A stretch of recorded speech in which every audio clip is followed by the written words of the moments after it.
75 гишүүн буюу 59.5% эрсдэлтэй байна.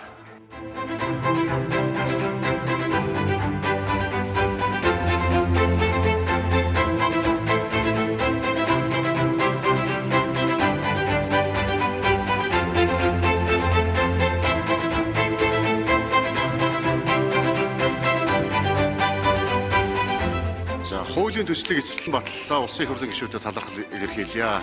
Гадаад зээллийн ашиглалт үр ашиг нэмэгдүүлэх тухай хуулийн төсөл нийтдээ 13 их найдын гадаад зээллэгтэй энэс 6.2 нь газрын тосны үйлдвэр дээр байгаа.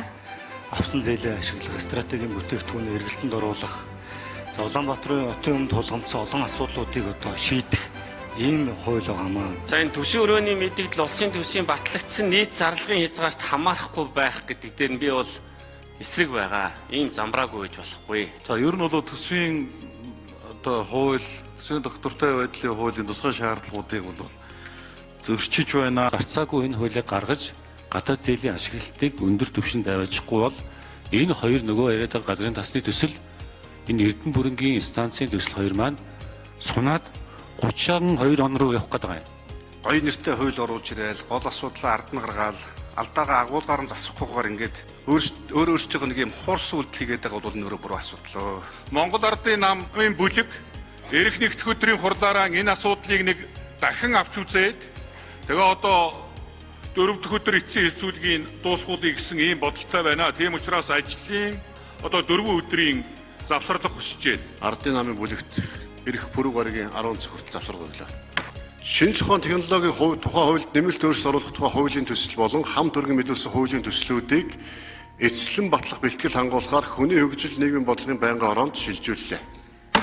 1991 онд батлагдсан Бүгд найрамдах Монгол Ард улсын засгийн газарт эрх олгох тухай хуулийг хүчирхэг болсонд тооцож зах зээлийн эдийн засгийн тогтолцоо, Монгол улсын үндсэн хуулийн зарчим, иргэний хууль, компани тухай хууль болон төрийн болон орон нутгийн өмчийн тухай хуулиудтай нийцсэн эрхцэн орчныг бүрдүүлэхэд энэхүү хуулийн төслийн зорилго оршино. Ер нь бол 1992 оны үндсэн хуулиас бүгд найрамдах гэдгээ одоо бид нэж аваа ийдсэн шүү дээ. Тэгээ бүгд найрамдах гэдэг нь бол байхгүй болсон.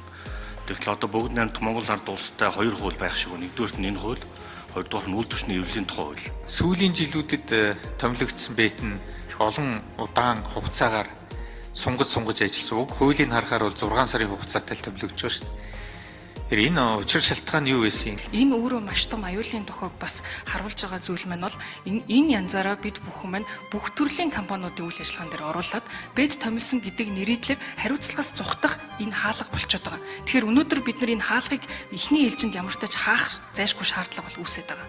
Ийм онцгой ирэхээр ажилтдаг цаг хугацаа бол ер нь өнөөдрийг хүрээд дуусж байгаа.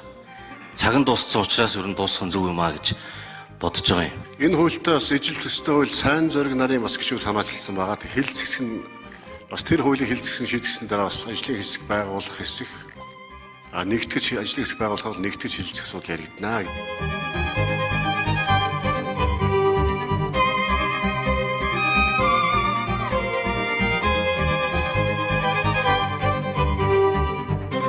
Чуулганы нэгдсэн уралдаа хаасны мэдэгдэе.